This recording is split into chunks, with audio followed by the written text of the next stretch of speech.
সুযোগ সৃষ্টি হয়েছে নতুন করে বাংলাদেশকে গড়বার।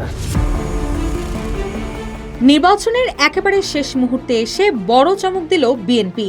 মনোনয়ন দাখিলের শেষ দিনে দলের চেয়ারপারসন বেগম খালেদা জিয়ার সম্ভাব্য 3টি আসনে বিকল্প প্রার্থী প্রস্তুত রাখা থেকে শুরু করে অন্তত 15টি আসনে মনোনয়ন রদবদল সব মিলিয়ে ধানের শীষের বিজয় নিশ্চিত করতেই এবার শেষ প্রস্তুতিতে গেল বিএনপি বড় ধরনের কৌশলগত পরিবর্তনে।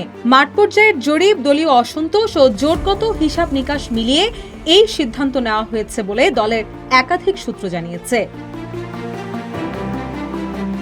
বিএনপি সূত্র জানায়, খালেদা জিয়া বগুড়া, দিনাজপুর ও ফেনীর 3টি আসনে নির্বাচন করার প্রস্তুতি হিসেবে মনোনয়নপত্র সংগ্রহ করা হলেও তার শারীরিক অবস্থার কথা বিবেচনায় রেখে প্রতিটি আসনেই বিকল্প প্রার্থী প্রস্তুত রাখা হয়েছে। বর্তমানে তিনি গুরুতর অসুস্থ অবস্থায় রাজধানীর এভার কেয়ার হাসপাতালে চিকিৎসাধীন রয়েছেন। দলটির ভাষ্য অনুযায়ী তিনি সংকটময় সময় পার করছেন।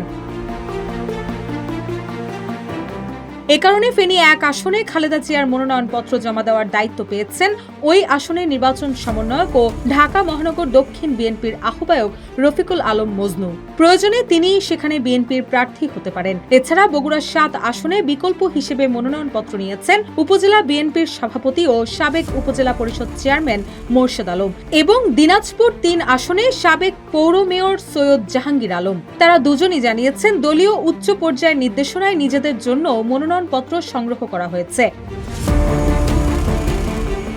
এদিকে দলের ভারপ্রাপ্ত চেয়ারম্যান তারেক রহমানের নির্বাচনী পরিকল্পনাও চূড়ান্ত হয়েছে। তিনি বগুড়া 6 আসনের পাশাপাশি ঢাকা 17 আসন থেকেও নির্বাচন করবেন।